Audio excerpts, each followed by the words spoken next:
For your cat to use. When you're ready for a new box, just throw this one away. Catch It, the easy, clean way to have a cat. For people who have more important things to do. Now from Dunn's Tailors, an invitation to the famous clearance sale with price reductions up to 60%. An extra special selection of suits, regular value to $440, as low as $129. Also an extra special group of tweed jackets, regularly to $199, now $99. Slacks regularly $59 to $95, starting at $29.99. Silk ties reduced from $25 to $12.50. Shirts regularly to $38, now $16.99. Dunn's complete made-to-measure selection for men and women, greatly reduced to start at $299. Dunn's famous clearance sale on now.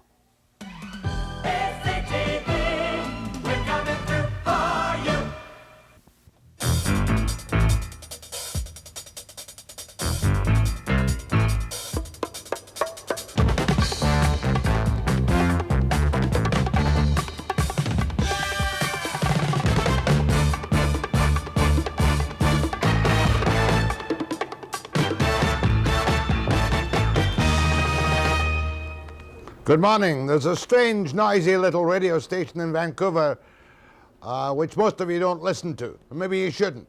But it's called CO-OP Radio. And some of its programs are really quite entrancing. Here's one of the program people. This is our blackboard where people let each other know what kinds of things they're doing on the program. I'm shocked. The lesbian show. Lesbians in the law.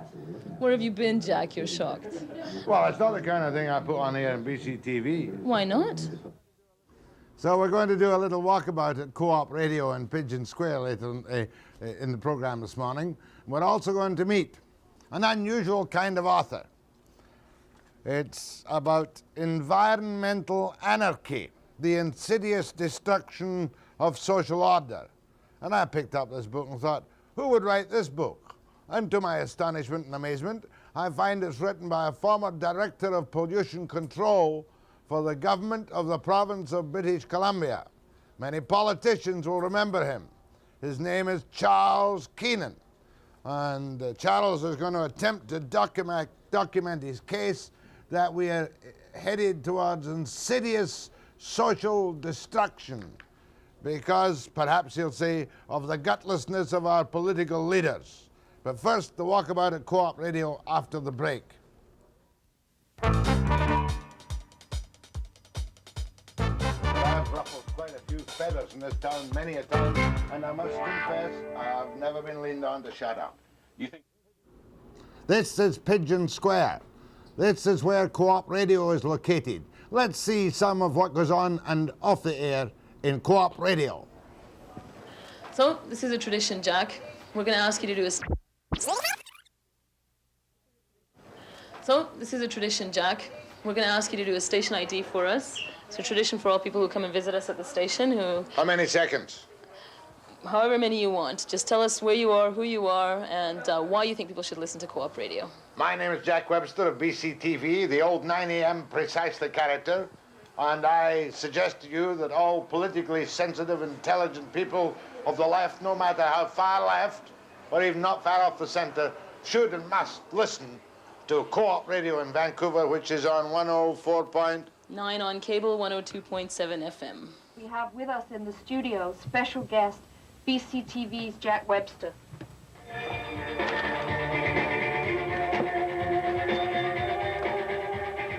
G.X. Larson. Hello, hello. Where the hell did you get that haircut? Haircut? I do it myself. Would you like one? No, thank you. No, maybe a little off the sides? Is the black patch just for decoration? No, I was born with a deformed eye. Oh, I wasn't trying to be smart about it, but some people... No. I thought maybe Yeah, you were the well. man from Hathaway's shirt. I've been mistaken for that many times, but... Dress in black always? Oh, the black's my favorite color.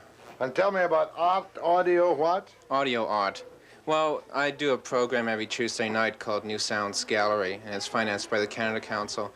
That's where your tax money is going, yeah. Financed by Canada Council? There we go. Anyway, it's the only show of its kind in this country. Basically, what we deal with is how artists use sound outside of a musical context, but still inside of an art context. Let me think of that. Okay. How artists use sound outside of a musical context, but inside what? An art context still. So they're still making art, but they're not making music, but they're only using sound. Can you give me a sample of Yeah, it? sure. Well, what we have right here is what we call the Chinese restaurant improv. And a few months ago actually, what we did is we went to a Chinese restaurant and recorded just what was happening in the Chinese restaurant, brought the tape back, and played that as well as performing, making sounds on top of that. Pretty good. To create the illusion of a Chinese I've got restaurant. an idea how it will sound, too. Oh, well, maybe, hopefully. Anyway.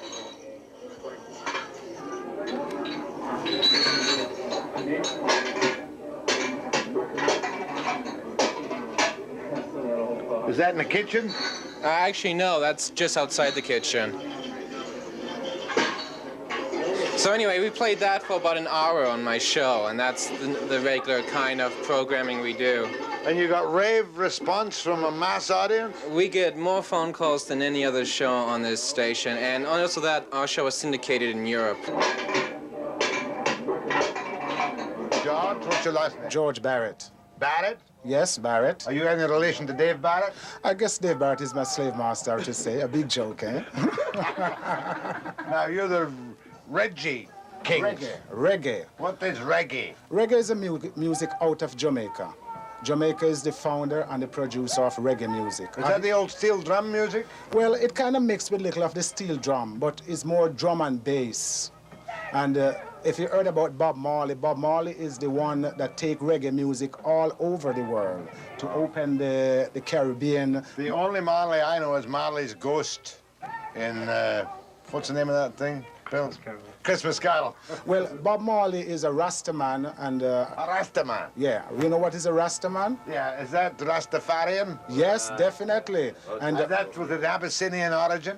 Sure. They were the people who were faithful followers, even though they were in the Caribbean, of the famous old guy, what was his name again? Marcus Garvey. Have you heard about Marcus Garvey? But I'm trying to think of the name of the king of... Selassie? Haile Selassie. Yeah. King of Ethiopia. I've got a table from Ethiopia, a magnificent table, what's the fortune, which has got the Lion of Judah on it from the... What was the name of the Jews from Abyssinia? Falashes Jew, yeah? This is Reggie.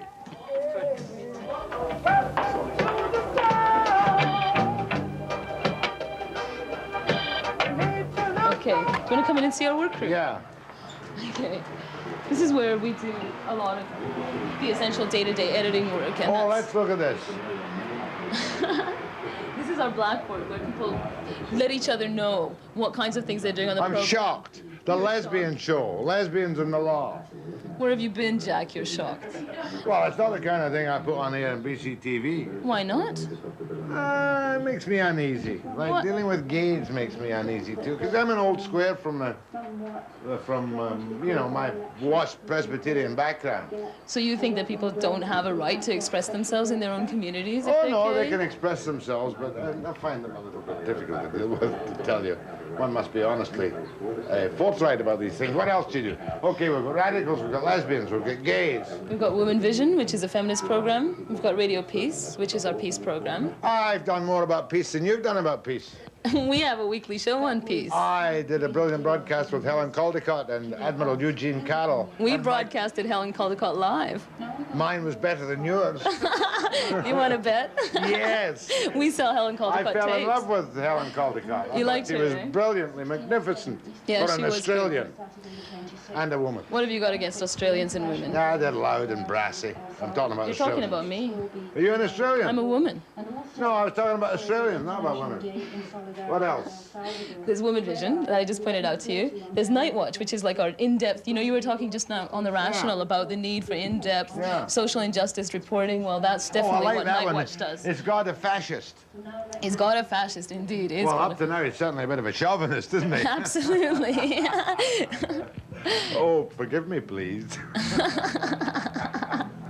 Okay, and then we have America Latina Al Dia, and that's really an interesting program because it's put together by the Committee for the Defense of Human Rights in Chile.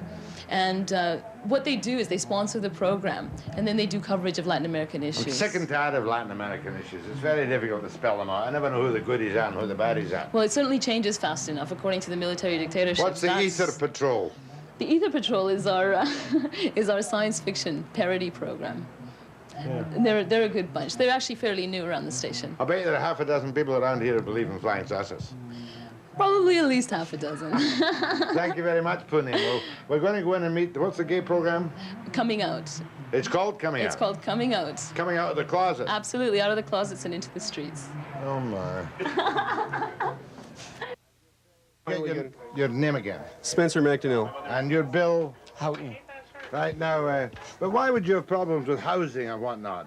When you go to rent a house, do you say, I want to rent that apartment and I'm a homosexual? No, but sometimes with some people that are gay or lesbian, they have rented a place, and sometimes it happens that something happens that the landlord finds out that they're gay. Gosh, you see all kind of television shows. No, but I mean something about the person that's renting the place. They're acting like everybody else, but because of their sexual orientation, sometimes it puts the landlord off, and they want to get them out. And it's really a private thing, but suddenly it's become a confrontation for no reason at all. They're still paying the same rent. They're good. They've been good tenants. You mean all of a sudden they're bad tenants because they're gay? There's still a broad inbuilt prejudice against anyone who's other than what you might call, quote, normal, unquote. I would agree with that. Except you wouldn't agree with the use of the word, my use of the word normal. No, because I think everybody's normal. Yeah, you would say homosexuality and lesbianism was perfectly normal for those people. Yeah, I would. Have you found it a handicap yourself? No. No. I mean, when I first came out, there was the questions that it seems goes through the ages about why do I feel that I'm this way and that. You see, and talking to an old square like me, I should maybe do this with my friend here too. When somebody suggests that homosexuals should have marriage in church or lesbians should adopt baby, my whole background. Why does that? What is your whole background say that to you? I'm a Presbyterian wasp from a way back, strict morality standards. Okay, but why does your morality differ? Why does your morality get in the way of letting other people live their lives? Well, I don't think it's a suitable environment to bring up children. Well, I think there's a hell of a lot worse environments to bring around children, and who's to say what's right? Well, I'm not to say what's right either. I was merely telling you that my background makes me find it difficult to deal with. Yeah. Perhaps you haven't educated me properly yet. Well, we're trying. If you listen to our show, you might find that you might get a little bit more educated. Well, that's a good idea. Character for the normal process. Okay, Gary, now let's turn the tables just a little bit, right? Okay. How long have you been in the broadcasting business? I've been working Co-op Radio for about 7.5 years. What do you make, 20,000 a year doing this? No, I don't work here for money. You work here for love? I work here for love. You mean for political, what are you? Out of my politics, I'm a revolutionary socialist. What does that mean? You're Marxist-Leninist? No, well, not in the sense that it's used. I'm a Marxist and a Leninist, but I'm not a Marxist-Leninist in the sense that it's used in the left. You're just playing at it, of course. Your father and mother have got money, haven't they? No, my father and mother come out of the Jewish working class movement. My grandfather did too. He was a cabinet maker. But you've got no influence at all on anywhere, the Marxist, the revolutionary socialist. You're the revolutionary I don't think that's true. I think that the ideas of Marxists, of socialists, have been quite influential, and I think that. Oh, they've been influential. Listen, I'm talking about when here you're doing. and now. I'm talking about now in the world, and I'm talking about even here in North America. Except here, if you're serious about revolutionary politics, then you're in it for the long haul. People who believe that somehow capitalism is going to fall tomorrow are fools. But on the other hand, I mean, I believe in the old quote from Marx that we remember our friend the old mole who knows how to work tirelessly underground to emerge and all that. How many other of you in British Columbia? 100? I don't know. We don't count. Who do you vote for? I vote for the NDP. Who do you vote for? I vote for the NDP or the Liberals.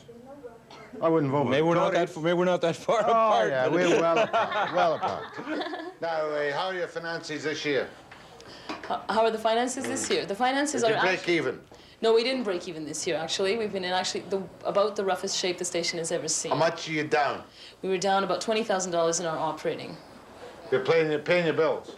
Well, we're trying really hard to pay our bills, but what's happened, Jack, is that we've had to go through an enormous expansion, because you know what's happening politically around us these days is that the mainstream media isn't really dealing with the kinds of issues that people want to deal with, so we've had to expand our news department. We've had to put out Radio Waves, which is our new monthly program guide. It's cost us a lot of money. Do you show on the ratings? We cannot afford the ratings. You want to pay for us to get the ratings? No, but I'll give you $25 regular membership. Good work. You could give us a sustaining, but maybe next year. I'm too mean. My thanks to Punim Khosla. Punim Khosla.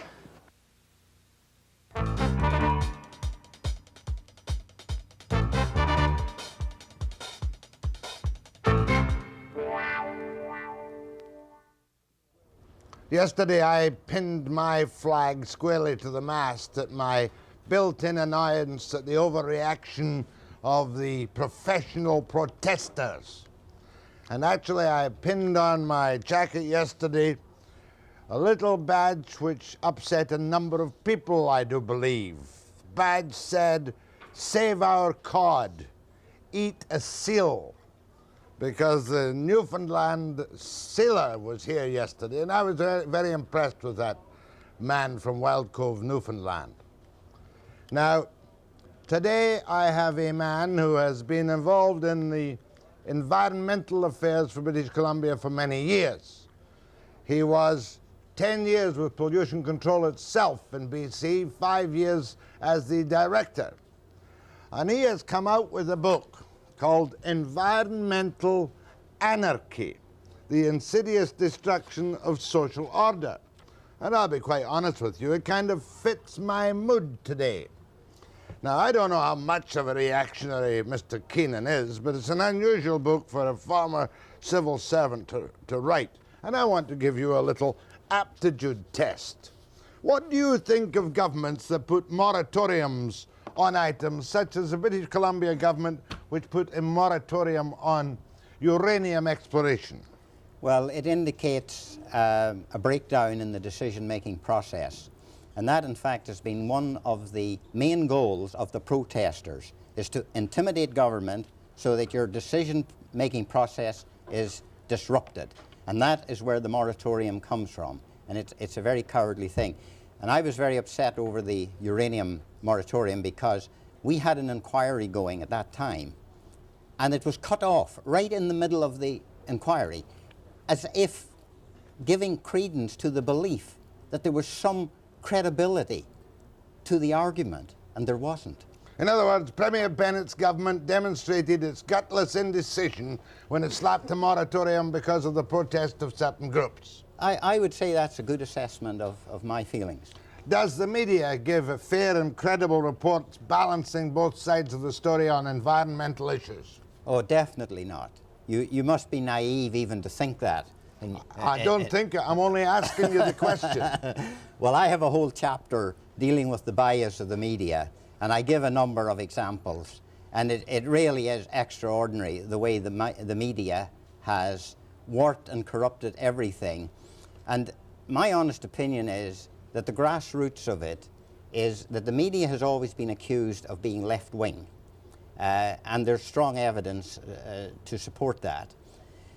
And the environmentalists are left-wing, and there's an alliance between the two of them, and they're tied in there very closely. And but you take the bow even longer, and you say that it's the insidious destruction of social order. It is. What's the force behind it then? Well, the force behind it is probably Fabian socialism, is the trying to take over government from inside. The Fabians believe that the state is, or the government is, a social machine to be captured and used for the promotion of social welfare. And believe me, over the last 20 years in this country, that is exactly what has been happening, is that they've been infiltrating, intimidating politicians and getting their point over at the expense of the majority. Do you think the government will show gutlessness or indecision and finally back down, for instance, to be specific, on Mears Island? Well, I certainly hope not. Let me quote just from a letter that I wrote to the Times columnist in Victoria just recently on this very issue. I said in it, I took exception to the editorial because it tended to be sympathetic towards these people, and I said, in your editorial you chose to make little of the reality that our courts ruled that Macmillan Bloedel Limited has the law on its side. Why did you not dwell on this aspect? Otherwise we have anarchy. When you present the protest as fighting to preserve a priceless part of BC heritage, it should not be overlooked that if the Indians held title to the land, they would be more than pleased to sell the timber at a price and tell the pale-faced protesters to bug off. Thus, the environmental aspect of the issue is a sham, as far as Mears Island is concerned. At the end of this, I say, and I sent a copy to the Honourable W.R. Bennett and to the Cabinet, and at the end I say, responsible people can only hope that our present governments will not attempt to emulate Neville Chamberlain with a peace at any price debacle over a lost cause. That's a very good parallel. Bill Bennett could probably make a good Neville Chamberlain, couldn't he? Peace at any price. I'm praying and hoping that he does. I do have some good comments about him, actually. Now, I'm not against him. Is it not a fact, Charles Keenan, to get down to brass tacks, that you were once suspended from office, briefly I believe, for a decision you made on a sewer outfall at Macaulay Point and near Victoria? That's absolutely correct. Was that political interference? Well, I'm afraid when I tell you the facts, it was. What happened was there'd been a great controversy which had started with the Minister of Health, who at that time was Ralph Lothmark. Dear old Lothmark. And he had come out very strongly on the side of the environmentalists, and he had given an edict just off the top of his head without consultation with experts that there was to be no more waste discharge, raw sewage, into the Gulf. Well, there was a debate went on for a long time, and eventually the board was wrestling with it, the cabinet was wrestling with it. I, as director, had an application before me for a permit. I examined every aspect of the permit and came to the conclusion on the basis of all of the technical data which I had before me and which my staff had studied very carefully, and we looked at, we were following worldwide international practices. I came to the conclusion I had no option but to issue the permit, which I did. And were promptly suspended. Next day, which was a Saturday, I got a call from my deputy minister, who at that time was Art Paget, and he told me that I was to phone the secretary of the Capital Regional District and ask them to pick up the permit. To withdraw the permit? To return it to me. To return it to you. And I said to Mr. Paget, I said, well, look, Mr. Paget, I looked at this technically. I'm satisfied with it. I have the authority under the Pollution Control Act to do what I've done. And I said, I can't see why I have to do this about turn. And without further ado, he said, you're suspended as of now, and hung up the phone. Did you get your job back? I phoned my lawyer, went down to see him on Sunday morning, put the case before him. When I got home on Sunday afternoon, there was a call for me from Mr. Paget again. Mr. Paget advised me the suspension had been lifted, that the necessary phoning had been done. I was to be in my office on Monday morning, and that the secretary of the Capital Regional District would return me the permit, which he dutifully did. He came in and he handed me the permit. He said something to the effect that for political reasons, I understand I have to return this. Was that outfall ever built? The outfall, the irony of the thing was that the outfall was built exactly as I had stipulated in the permit.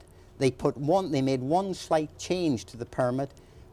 They added the words to the satisfaction of the health department as well as the pollution control. And that was to get our friend off the hook and save his face. Lothmark. That's right. Good inside political story I'd never heard before. More with the man who is fearful of environmental anarchy in British Columbia and elsewhere, I presume, after the break.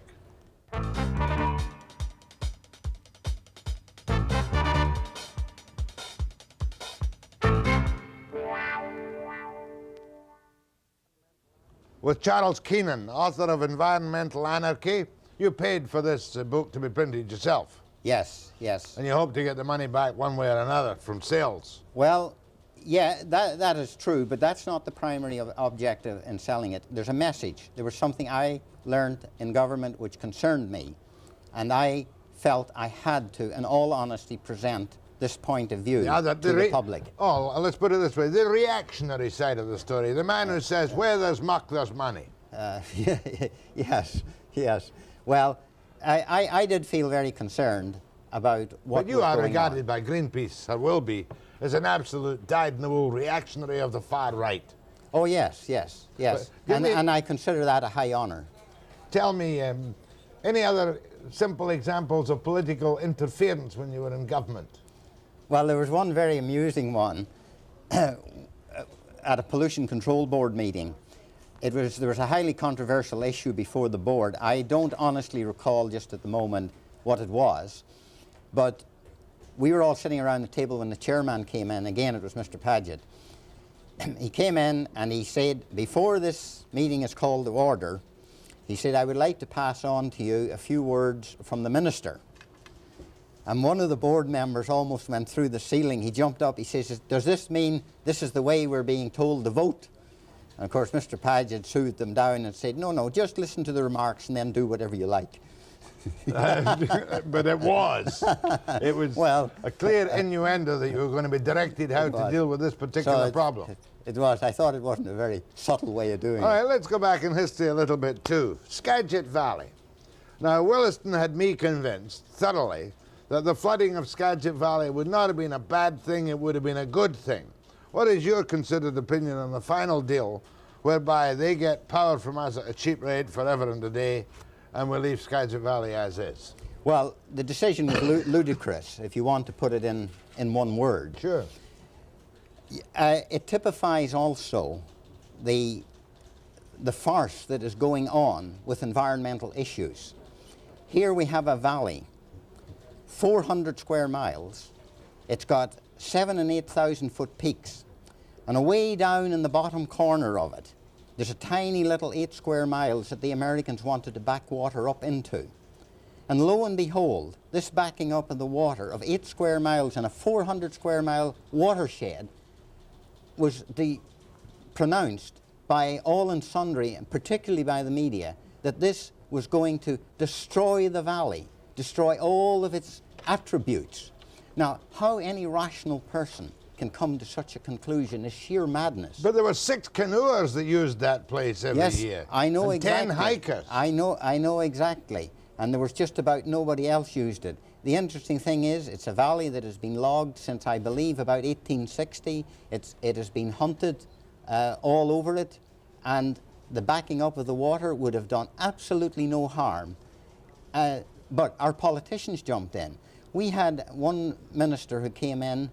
He was a former federal cabinet minister of environment, and as a matter of fact. Jack Davis. Oh, is that what his name is? Yes. I've tried to keep names out of these things. I'm sorry, but it's in now. Okay, and a cabinet minister, of course, who eventually, we regret to say, lost his post due to an unusual juggling of finances. He came right out and made this blank statement that he just simply said, in his opinion, it had to be stopped, just like that. There was a socialist MP got up and said that it was going to destroy the whole area. And I quote this in my book. And when you think back over it, it is absolutely preposterous to think that this would be the case. And yet, the government were so intimidated that they backed right down, and there isn't one iota of evidence to support this backing down. What you're saying is that the bias of the media and the pseudo-professional protesters can make the government do whatever the dickens they want. That is correct. What would you say would be the worst example of media twisting? Or is it hard to pick one? Yes. What about Millfile? What about Millfile? Well, I'll tell you, getting back to that media one, sorry, there's so many things running through my head. Yes, there was a very interesting one about the media dealing with the Okanagan. There was a study done up on the Okanagan, and I got a call from a reporter from the Vancouver Sun, and he wanted me to interview me, and I turned him down flat.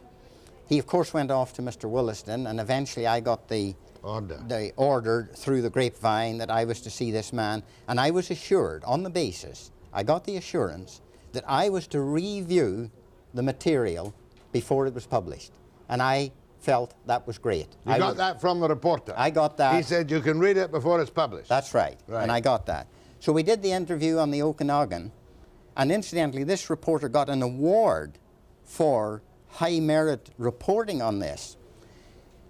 He made one statement relative to dissolved oxygen. He mentioned that the dissolved oxygen in the lake was lower than on the incoming streams, and because of this, that the lake was polluted by industry.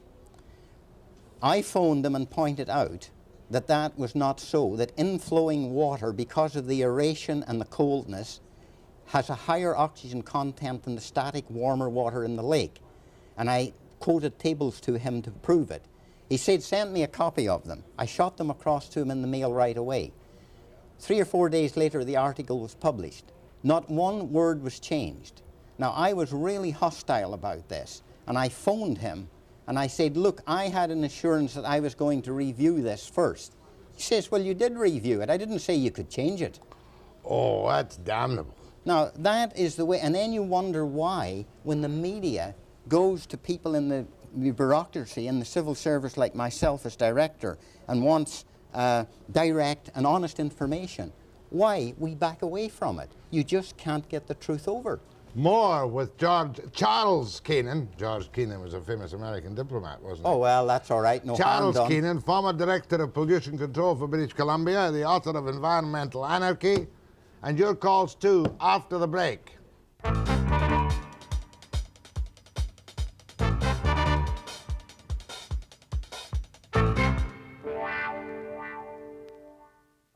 I want to remember that quote from your letter. It's not in your book. Responsible people can only hope that our present government will not attempt to emulate Neville Chamberlain with a peace at any price debacle. You got it right. That's a good one. Thank you. Moratorium on uranium was one of them.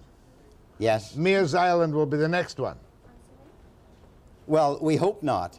And I have written several letters, and I have had an opportunity here to express my honest opinion as I've done, and I certainly hope that they don't back down on it.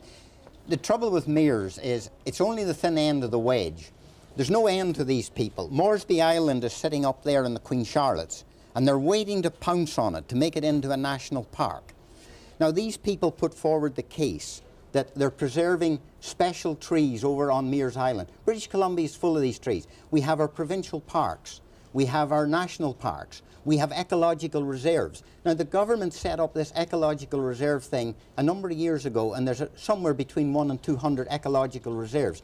These were taken out of our forest system, and the idea was they were to be kept as monuments so that people could, in fact, go and look at them and worship trees if that's what they want to worship. But your point is very brutal. Your point is that if the Indians had the title to the island itself, they'd have sold the trees by now. Absolutely. Absolutely. No doubt in your mind about it. None at all. What's the effect of this having on our overall economy in British Columbia, do you think?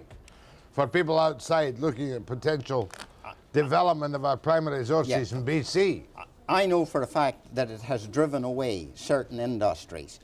The frustration of dealing with these environmental issues is unbelievable. It doesn't matter how much expertise you have or how much expertise you bring in. You go in and it's now in this bureaucratic system. The bureaucrat has been intimidated to the point where they can no longer make the decisions themselves. The public is making the decision, and the public is making the decision through the protesters. The Ganges sewer is probably the best example of that over the past 20 years. Well, it is an example. I'm not too conversant with all the details on it, except I do know one thing. It's now costing millions. I looked at the Ganges sewer back in 1962. There was a problem, a health problem. Still is. And I went over, that's right, and the same problem is still there. Do you know that in those days, we could have solved that for somewhere in about $150,000. And there was a small report drafted by myself and put on file to that effect. And now, I won't bore you with the details, they've got so convoluted in the pricing of the sewage that even reasonable people are against the present solution. I mean, they've made a real mess of that one. Yes. 100% guaranteed mess of it. Now, you're obviously not. Are you against all environmental protection? Oh, absolutely not. No, in fact, I say in my book, I mean, let's preserve wildlife where it can be done reasonably. Let's preserve stands of timber. We have our national parks, as I just mentioned. That's a good point, yeah. we're doing this. You would think that we were ravaging the whole place. There's enormous tracts of land already set aside for these purposes. Tell me, you've got a chapter here I haven't read called The Public Inquiries Farce. That intrigues me. Yes, well, it really was. I think the title is well chosen there. Back in the 70s, we held public inquiries in this province to determine what requirements were needed for pollution control. And as a result of these, industry presented briefs, the pseudo-experts presented briefs, and the inquiry panels that were set up to look into these inquiries, do you know that there wasn't one representative from industry on any one of those panels? The panels dealt with mining, with forestry, with the chemical industry, with the food processing. And not on a single panel there wasn't one representative from industry. Whose government was that? It started out with the Williston government and ended up in the hands of the Barrett government. I'm sorry, in the WAC government. What did you think of old WAC? Oh, I thought he was a fine man. I really did. I thought he was good for British Columbia. He was maybe the right man at the time, although he overstayed his welcome a bit long.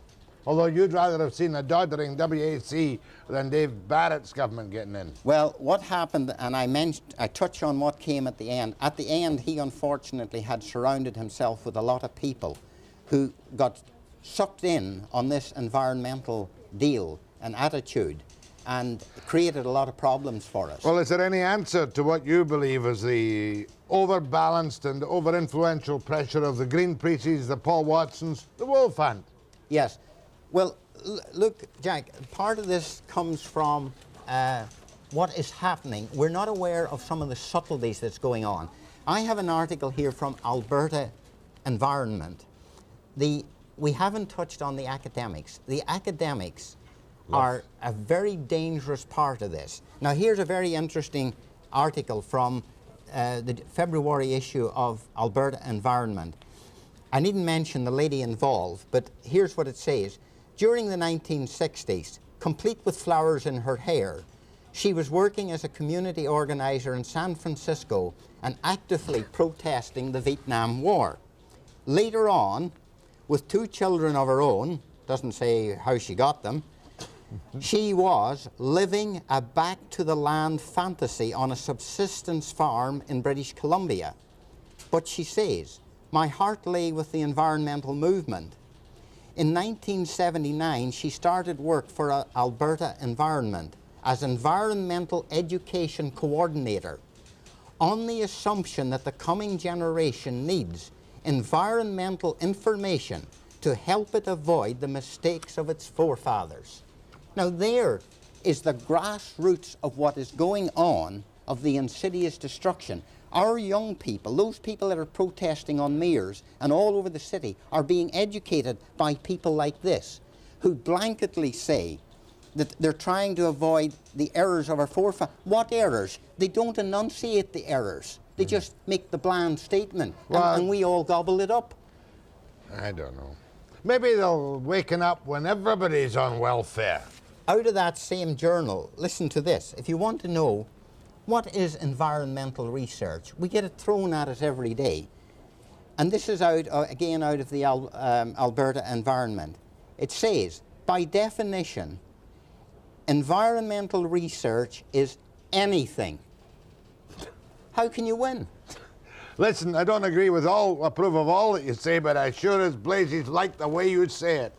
It's the first time in many years that I've had a guy on who appears to face the facts of life and call a spade a bleeding shovel. Calls to Charles Keenan after the break.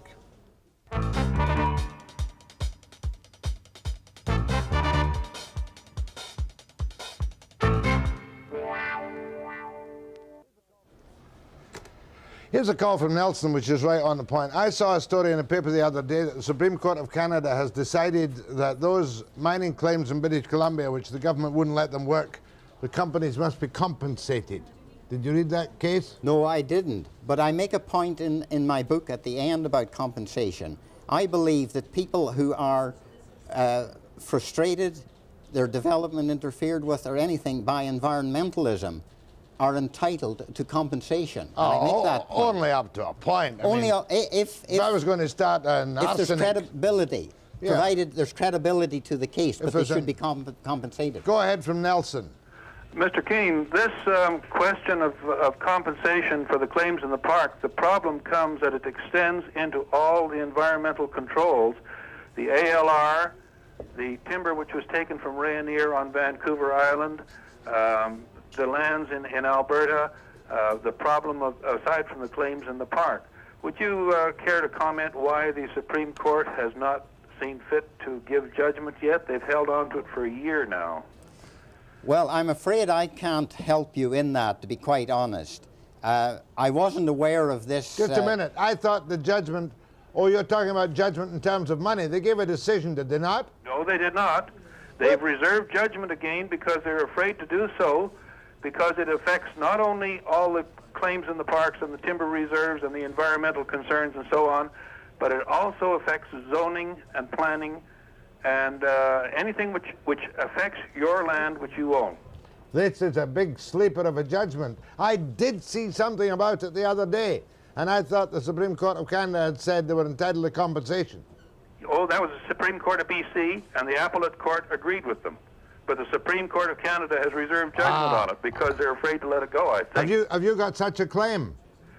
No, I don't have, sir, but there's an awful lot of people that do, including Rayonier and 800 claims in the parks, and of course all these people that are forced to give up land when they subdivide, they're supposed to give it for free to the government, and, you know, it goes on, the ALR, and it goes on and on and on. Well, that'll be a dynamite decision. Well, neither of us know what it'll be, do we? That's borne out with this Fabian socialism. In other words, try to take over the government and use it as a social machine to...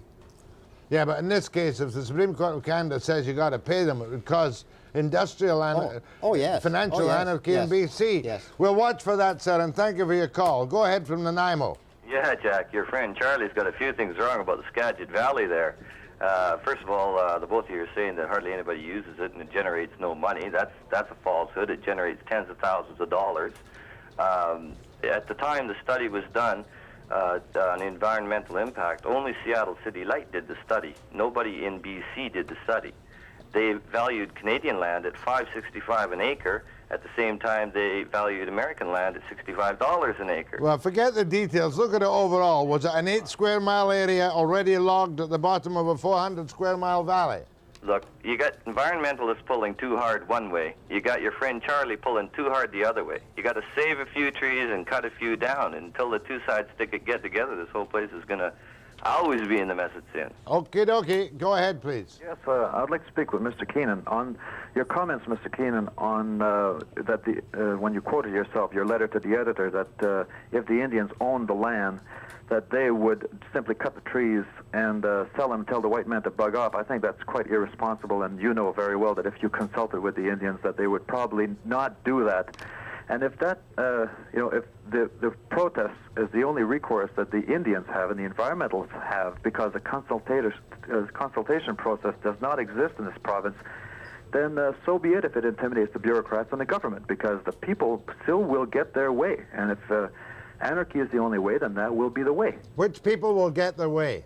They will. The people Which will. people? Out, and the people will be hurt, and that's, you have no choice in that. You mean you're advocating violence at Mears Island?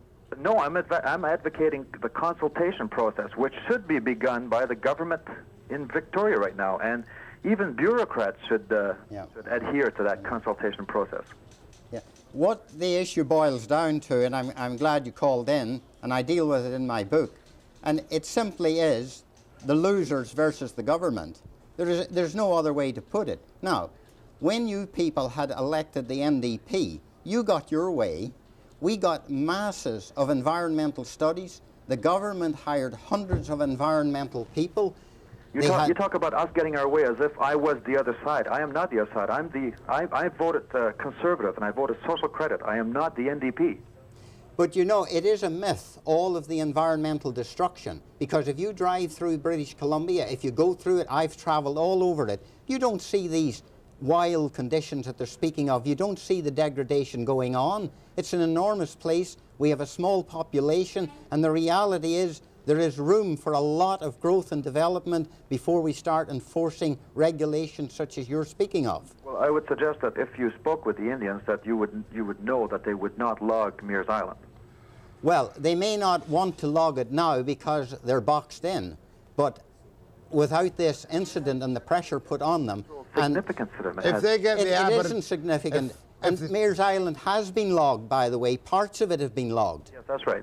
Well, and if the Indians get title to the land, they will develop it. They have told me again and again, not talking about Mears Island or that cove particularly, that they want to develop the industry for themselves and take it back from the white man who stole it. But they would develop the industry, Jack, not by cutting down the trees. They would do exactly the same as we're doing. They would sell the coats made from the weaving of the from the bark of the trees. Well, they would attract tourists to that area. Okay, good. They would sell coats made of bark off the trees. Is that what they would do? Well, they would not cut down the trees and sell it. Thank and then you, have sir. Don't lose your temper, Webster. I'm as bad as you are nowadays. Go ahead, please. Yeah, I don't see the Mears Island issue as an environmental issue, but just as an aside, we all know that there is pollution. We all know that in the last 50 years there has been trouble in your cities, in the province, in the country, in the United States, etc., etc. We can't take a reactionary view as our guest here. We have to take a middle view, and from a health point of view, there has been pollution. I mean, we all know that. We don't want hooker chemicals. I myself am a conservative, and I follow the environmental issues. I agree with you. You want somebody else to have hooker chemicals, but if you know as well as I do that we have, despite the acid rain, coming from industrial Europe myself, the improvements have been stupendous, and hopefully will continue to improve, to have pulp mills that don't spew out 150 chimneys full of lethal gases. And the intelligence will be used by the government to insist on practical and proper healthy pollution control wherever possible. Is that, in fact, on all occasions? What we're trying to do is, while you think that I'm on one extreme end, I'm not. I was closely involved in pollution control and its administration, and I had to issue permits. And I had to evaluate it. What we're really doing is you have to look at balance the economics against the environmental conditions. And to give you an example, if you have a mine operating in the middle of nowhere, why put very restrictive requirements on it, the same as if that mine operated in a built-up, densely populated area? And that is, in fact, what has been going on. We've put blanket requirements across this province to meet the most stringent requirements. But British Columbia is so large, the population is so small, and these incidents that you refer to, the natural environment assimilates them. They are not lasting, they don't stay around, and they do the same, nature does what treatment does. More with Charles Keenan. I'll try and keep my mouth shut after the break.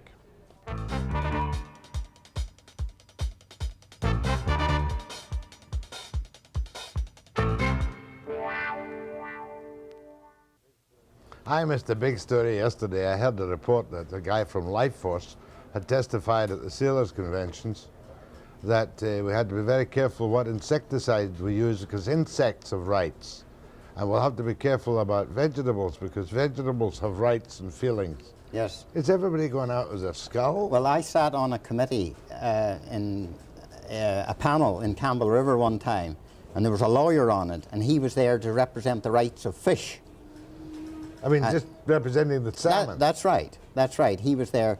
And I remember giving a seminar at the University of Victoria. I was speaking to biologists, and I pointed out that a certain stream was being used for waste discharge, and the student raised the question with me as to, well, don't the microbes have as much right to live as you have? And I remember turning to him and saying, it just came to me like a flash, I said, are you a vegetarian? And there was rumbles all through the class, and nobody answered me. Go ahead, please. Yes, I like your guest. He doesn't pull any punches. Here. More guests like this. Here. Now, I feel a lot of the things that his comments have brought out. It's almost like the Chinese torture system where they're eroding our freedom bit by bit with the old, drip, drip water system there. I wonder now, I may have missed a couple of things while I was dialing. Does this tie in with the seal hunt? Well, indirectly, the seal hunt certainly. You've the same people, you have the protesters. Environmentalism has got together and they're trying to take over the country. It's a political intrigue. Yes, I feel they're trying to take the province over and then the rest of Canada from each end. And then... Absolutely, and they're doing it all the time. And this is when I speak of the insidious destruction. The trouble with our present governments is they think they can win these people over by giving them concessions. Let's say put a moratorium on Mears Island. Well, you're not going to win them over. Sorry? Who is funding the public? The public is the government. The truth is, the government is doing a lot of funding. The Liberal government gave millions away every year to these groups to fund them. Right, and Mr. Trudeau was a Fabian socialist, right? Absolutely. Now, Mr. Watts in the United States, they managed to turf him out. Yes. By exaggerating the mining situation in the parks. Before I go, I'd like to wish Mr. Reagan a happy birthday. You have a lot of good listeners down there across the border. Oh, Ronald. Mm-hmm. Oh, happy birthday, Ronald. Mm-hmm. He's 74 today. That's right, and he's certainly a man to be commended for the effort that he's putting forth. Can you just imagine if one day somebody tells him to push a button and he says, "Which is the right button?" Anyway, this crisis hoax, I think, is part of the same thing. Thank you for your show, Jack. Thank you. Thank you. I apologize for that tasteless remark. Go ahead, please. Good morning, Mr. Keenan. Good morning. I want to congratulate you for speaking out, too. And I wish that all former civil servants and all present civil servants had the same freedom that you do and the same bravery. However, I disagree with practically everything you've said today. Well, that's good. Most specifically, I disagree with your position on Mears Island. My name's Jim Rode, and I'm working for SPEC, and we're helping promote, to a certain extent, environmental conservation. And one of the things we're very concerned about in this province. I didn't know you were still in business. Oh, we're roaring. We're doing great business. How much do you get from the government in the way of funding? No, a lot of our funding is coming from private donations, and we have some corporate funding as well. But as well as we have many, many volunteers working on. No, you're a good organization. I'm only being snide. Anyway, isn't it refreshing to hear somebody from the other side speak out instead of having the usual bleeding hearts here from Greenpeace or Watson or any of these people with their crocodile tears collecting money by the bagful from the public? Isn't it refreshing? Well, sure, it's refreshing to hear somebody from the other side speak. And one thing I would like to say about Mears Island is, there was a 3-year planning process that the government instituted. And one of the parties in the planning process pulls out because they don't like the result of the planning process. They go to the government and they say, hey, we're being cheated. Democracy is going against us. Who is this, McInblow? McInblow. The other thing about that is McInblow's own public opinion poll, that something like 78 or 80% of the people are against the logging of Mears Island. We have a responsible government. The responsible government should listen to the people. Put a moratorium on it. The local people in Tofino don't want it logged. Even the district council of Tofino doesn't want it logged. Not according to the IWA. Well, listen. The district council of Tofino has a position statement out, and you can get it from Mayor Shirley or Mayor Barr over there that says they want the total preservation of the island. No, that sounds good. Indian people that live on the island at Apitsit, on the island, don't want it logged as well. People who live on the island, many people have a right, Mr. Keenan, over how their environment's going to look. Well, let me just deal with SPEC. I'm glad you called. I've been dealing with you people since way back in the early 60s. And you have done nothing but create public mischief. And I have one very good incident of the level of competence within your group. When those inquiries were held in British Columbia, which I spoke of earlier on mining, the head of SPEC in the Vancouver area came into the mining office and asked for information from the president of the company so that they could present a reasonable brief at the inquiry.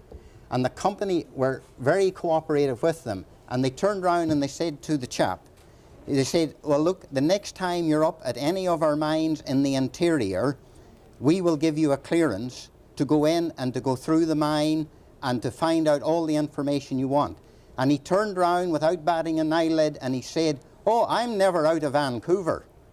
Now here you've got an organization presenting a brief prepared by a person who has never been in a mine, that knows nothing about the operation. Well, look, Mr. Keenan, that puts you people, in my opinion, in honest perspective, and I appreciate the opportunity. You're taking things completely out of context. I asked you about Mears Island and democracy. And I'm telling you about your society. The other thing is, Mr. Keenan, I'm a forest technician as well as a soil scientist. And I've been in the woods as a logger and a forest technician and a conservationist. I was a logger for 5 years, so you can't tell me I haven't been out in the woods. But I'm telling you, Mr. Speck, that we face an economic fact of life in British Columbia, and if the really, I'm not talking about you, but if the really emotional environmentalists had their way, the last person to leave British Columbia would have to turn out the lights. You know that, and thank you for your call, and I'll be back with Charles Keenan after the break.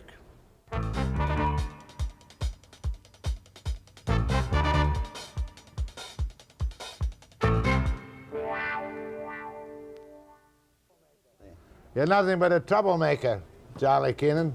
Just a troublemaker. You're not allowed to have blunt views or say blunt things nowadays. You've got to pat the heads of the bleeding hearts on all occasions. And they're the people. Don't forget, you've got no say, I've got no say. They're the people. They'll get what they want done. I'll bet you $1,000 to, no, I won't. I'll bet you $1 to a donut right now that the government backs down on Mears Island. I don't think they will. I'll bet you they will. I'll take you up then. Right, $1 to a donut. $1 to a donut. I'll bet you they back down. Who pays the dollar? Here's the donut right now. You can have the donut in advance. Ugh. Carbohydrates. Disgusting. It's not Pritikin. That's a fatso donut.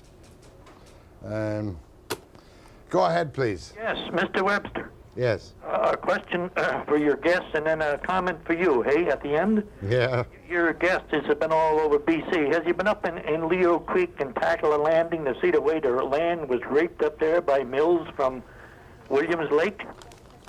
Well, I vaguely recall, but I can't say I've been in that particular area. You said you've been all over, then you take a look up there in your spare time and see the rape that's been done up there. I've seen a lot of the degradation, so-called degradation. Mother Nature recovers. When Mount St. Helens... will never recover up there unless something is done about it. Listen, when Mount St. Helens blew up, it was a devastation on an unbelievable level. Do you know that today it's all coming back? The animals are back, the vegetation is back. Do you know that one of the most beautiful gardens... Years did it take for it to come back? And look at the magnitude of that thing. 3 years. The environment comes back very rapidly. A lot of the areas that we look at today in BC that we tend to think are virgin timber are not, in fact. They've all been logged. Most of BC has been logged over before, and yet we're still surrounded by trees. Furthermore, I want to make a point with you. The good Lord, when he blew up Mount St. Helens, forgot to take out a pollution control permit. He did. He did. Disgraceful. Go ahead, please. Good morning, Mr. Webster. Morning. It would seem that if Mr. Keenan had his way, he would prefer that this marvelous planet was a desert with the odd little oasis of a few trees here and there. I have nothing but disgust for his attitude. I think he's completely wrong about Mears Island. I think his asinine assumptions that the Indians would cut it down is unbelievable. I have nothing but disgust for him. Well, you're entitled to your opinion just as I'm entitled to mine, but I think you should take into account I have a lot of experience in this field. I have worked in the field. I don't know what your experience and background is. And this is the unfortunate thing in our society today, is that they take people with experience and they dismiss their credibility, and they take people like you that has no credibility, no experience, and you put us on an equal footing. Well, I don't accept that. And that is what has been going on, and that is part of the insidious destruction. We're not listening to the people with credibility, the people that know the facts. The average... Hello? Yes, ma'am. The average human being has as much credibility as this rather impossible person. I am a decent human being along with others, and I'm well aware of the horrors that have happened.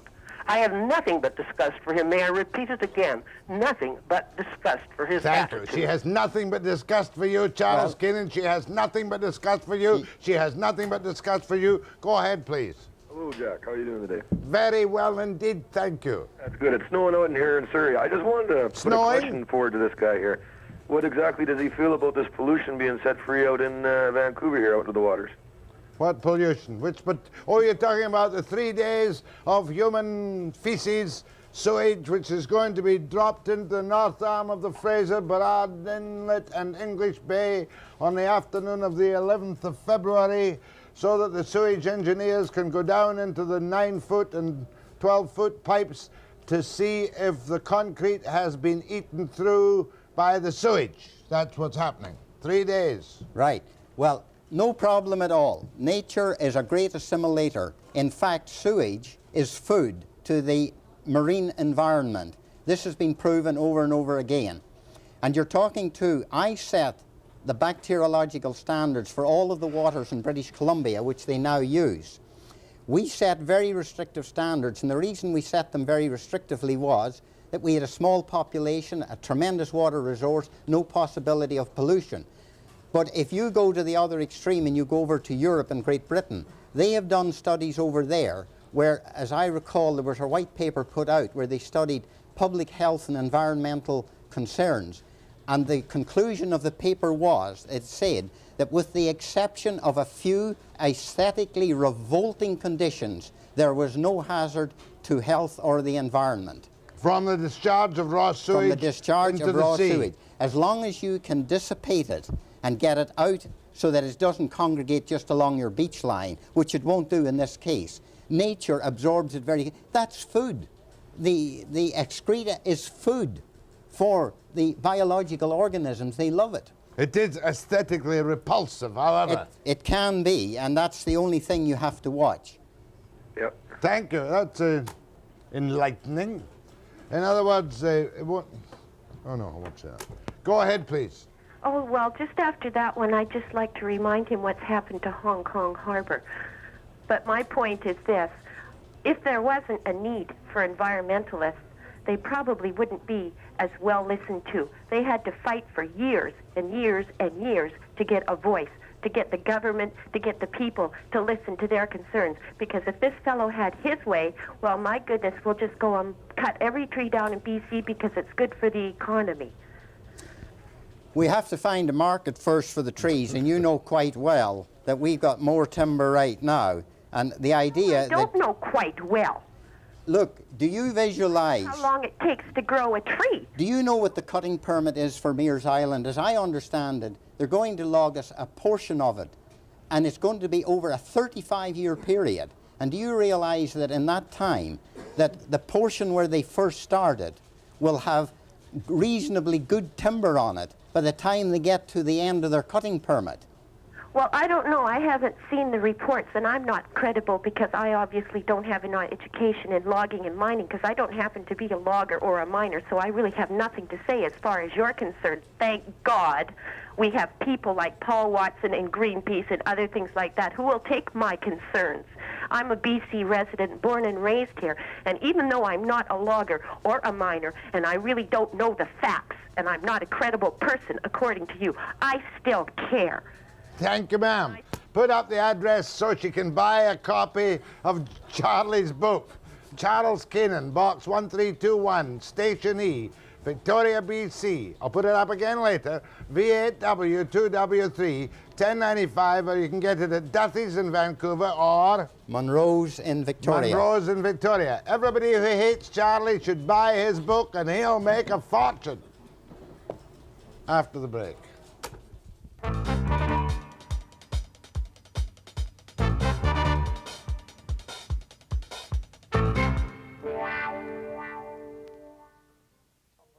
Thank goodness Prime Minister Mulroney didn't offer to be on today's program. It would have been, 10 times less bright than this. We'd just have got the old double talk, you know. Blah, blah, blah, blah. But not from Charlie, we don't get double talk. Go ahead, please. Good morning, gentlemen. Morning. Good morning. Mr. Keene, yes, I'm involved. Actually, what we do is we operate an outside outfitting and guiding business, and I've been all through British Columbia and the Yukon, every corner of it practically. And what I've seen is in direct contrast to what you've said, as far as the logging, overhunting, and just destruction of the habitat, etc., is apparent to those who go out and see it. Locally around Vancouver, it's quite apparent behind the coast mountains here. If you go take a helicopter or plane, especially out behind Pitt Lake, it's quite apparent what's going on with the erosion, with the complete logging of the hillsides, etc. So what you have to say basically is this so full of bull that it's just incredible. I mean, you know, I've been through practically every part of British Columbia over the past 15 years on horses, canoes, you name it, and it's where you don't.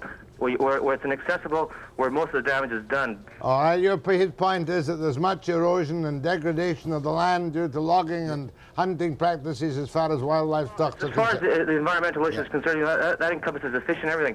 I worked for a nameless fishing company in Vancouver, and since that business has been on the banks of the Fraser River, they used to dump their oil, okay, when they used to change the oil in the ships and the seiners and the gillnetters, in 45-gallon drums. They used to dump it on the bank, and it would eventually seep into the river system. Now, this went on for 25, 30 years, as long as the yard was there, until I personally was there and convinced them to buy a big container. Okay, let Charlie answer. I don't think Charlie's defending pollution.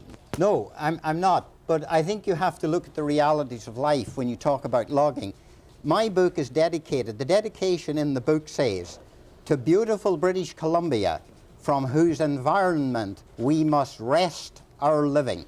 And W-R-E-S-T. Yes, and that is, in fact, why we are here in British Columbia. We're not here because of the beauty of the trees and all. We're in British Columbia because of the natural resources and the use of the natural resources. And if we don't use them, there are certain risks and hazards that have to be taken. But the Forest Service today has drawn up guidelines, which I was involved with in preparing, in point of fact, and they have guidelines for the protection and minimizing of damage in these areas. But that's as far as we can go. Otherwise, it's shut up shop and get out. Well, it's not much of a choice, is it? Go ahead, please. Yes, Mr. Webster, I'm with Spec Movement, and I'm responding to a couple of concepts that came through both you and Mr. Keenan. Firstly, I'm working with Spec trying to create jobs on the coast, which is the pickup of the wood on this coastline, which would be utilized by these companies. For example, I understand within the last 3 weeks there's a barge that lost a load off Aristobal Island. About 1.5 million feet of wood was left there, and it's not being picked up. Well, we've been doing that for years. There's been an industry in British Columbia of picking up lost logs in the high seas. The point is that it is not being picked up properly because the system set up does not reward the people picking it up, nor can you get the heavy machinery in by average little individuals as a log salvage man. That's agreed, but if log salvage were profitable, the log salvage people would be at it. And if you're trying to make it a better environment or climate financially for log salvage, you're a hero. Not only that, I'm trying to make it a better climate for the people that are out of jobs on the coastline so that the companies may back the picking up of wood. Now, if you would study what has happened in the log salvage, Gulf log salvage buying powers, a log salvage man brings his wood in and does not have an immediate scaling on it. He shows on his paycheck 30 days later, and by that time, if there's logs missing, he has no way of following it up because the boom has been moved to various companies. Okay, I understand the problems, but here's a brief answer from Charlie. You're obvious your intention is good and excellent if the mills can use it. Again, we're looking at the realities of life. Having lived in other parts of the world, I come from areas where you never see a log. The reason we have logs all over British Columbia is the thesis of my whole presentation is we have an enormous area, we have enormous forests, we have a superabundance of materials, wood, which economically you can't pick them up. They're lying around and we use them. The interesting thing that I've noticed is if you visit beaches close to populated areas, there are no logs. It's only when you get into the more isolated areas. Go ahead, please. Yes, I'd just like to make a comment in response to a comment that was made earlier by your guest with regard to pollution controls on mines and such that are in remote areas. And he said he didn't see that there was a necessity for as stringent controls in remotely located mines or whatever projects that affect the environment as there would be for densely populated areas. And I am very disappointed in his narrow thinking, because I see that the people who work in that area as being every bit as important as people who might work in a more densely populated area, and especially the families of these people. And being a young mother myself, I'm very aware of the different health hazards that affect pregnant women and their children and their unborn children. And I think he should consider these. Okay, ma'am. Short answer, Charlie. Yes, we're not considering in this the health of people. What we're looking at is the environment, and what I was speaking of is the environment. And it is in these areas, when a mine or an industry or whatever locates in an isolated area, it is using the assimilative capacity as part of the economic control. When you are close to a city... Well, if you make it too expensive, they won't put the mine in. That is quite right. And we're not talking about the industrial hygiene. In these mines, that's an entirely separate issue. The health of the people, the health of the children. Last call. Yes, I just want to wish Mr. Keenan all the best, and it's refreshing to hear a voice like his coming on over the TV or the radio. And Jack Webster, did you really give that radio station $25?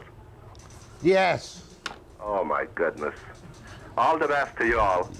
That's my contribution to environmental pollution. Don't forget, here's Charlie's address. All those who hate it must buy the book. 1095, Charles Keenan. Book is Environmental Anarchy, 1321, Station E, Victoria, V8W2W3. You haven't just been a breath of fresh air, Charles Keenan, former Director of Pollution Control for British Columbia. You have been a veritable hurricane and whirlwind of fresh air. And I wish to God there were 10 more like you I could put on the air tomorrow. I'll be back after the break.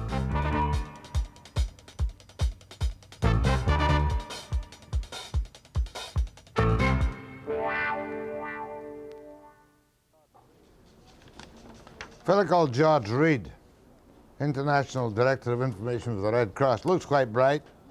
Used to be a reporter in Glasgow, so he can't be stupid.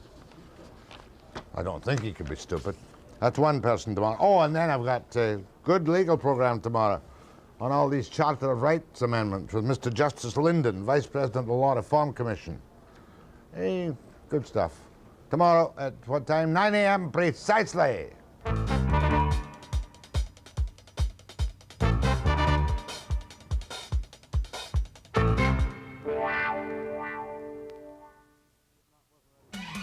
Charles Keenan, no, wasn't ready for it.